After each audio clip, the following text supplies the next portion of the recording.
نحمد ونصلی علی رسول الکریم اما بعد فاعوذ باللہ من الشیطان الرجیم بسم اللہ الرحمن الرحیم رب اشرح لی صدری ویسر لی امری واحلل عقدۃ من لسانی یفقہوا قولی۔ السلام علیکم معزز سامعین، امید کرتی ہوں آپ سب خیر و عافیت کے ساتھ ہوں گے اور اللہ تعالیٰ سے یہی دعا ہے کہ ہم سب کو خیر و عافیت کے ساتھ رکھے۔ آج ہم جس ٹاپک پہ بات کرنے والے ہیں وہ ہے وسیلہ۔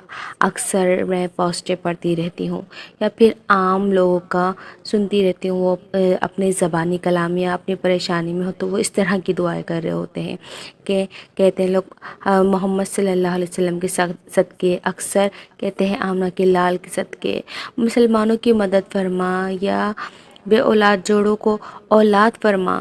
یہ اکثر یا تو کم یقین کی وجہ سے اکثر لوگ نبی کریم صلی اللہ علیہ وسلم کی محبت میں کہتے ہیں۔ میں جب ان لوگوں کو کہتی ہوں دعا اللہ سے مانگو تو یقین سے مانگے، صدقہ یا وسیلہ مت دے، تو کہتے کہ ہم لوگ نماز کے بعد وسیلہ نہیں دیتے تو یہ وسیلہ نہیں۔ ایک دعا جس میں آپ صلی اللہ علیہ وسلم نے فرمایا ہے کہ یہ دعا پڑھو تو جنت میں شفاعت کروں گا، اور یہ دعا وسیلہ آپ کے لیے دنیا کی زندگی کے لیے نہیں، آخرت کی زندگی کے بعد کا بتایا ہے۔ اسی طرح ایک مسند احمد کی ایک حدیث ہے، آپ سیدنا عبداللہ بن عباس سے روایت ہے کہ ایک آدمی نے نبی کریم صلی اللہ علیہ وسلم سے کہا جو کچھ اللہ چاہے اور آپ چاہیں۔ آپ صلی اللہ علیہ وسلم نے اسے فرمایا کیا تو نے مجھے اللہ کے ساتھ شریک کر دیا؟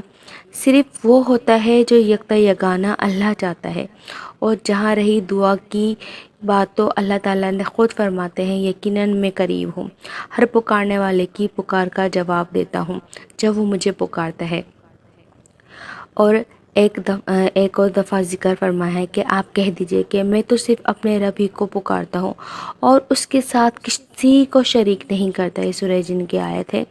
جیسا کہ اس آیت مبارک سے ثابت ہوتا ہے مشکل ہو یا خوشی ہو، جیسی بھی آزمائش ہو، پکارو صرف اللہ کو، اپنی عبادت خالص اللہ کے لیے کرو۔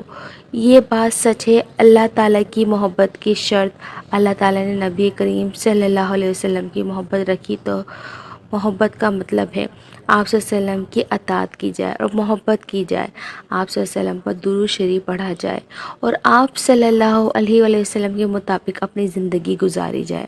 اللہ تعالیٰ سے دعا ہے مجھے اور آپ سب کو اللہ تعالیٰ آپ صلی اللہ علیہ وسلم کی حدیث اور آپ صلی اللہ علیہ وسلم کی حیات مبارک کے مطابق زندگی بسر کرنے کی توفیق عطا فرمائے، آمین یا رب العالمین۔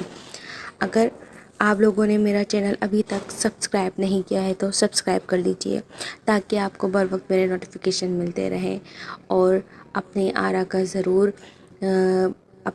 میں ضرور بتائیے گا، کومنٹس کیجیے گا کہ آپ کو آج کا ٹاپک کیسا لگا۔ اپنی دعاؤں میں بہت زیادہ یاد رکھیے گا۔ وآخر دعوانا الحمدللہ رب العالمین۔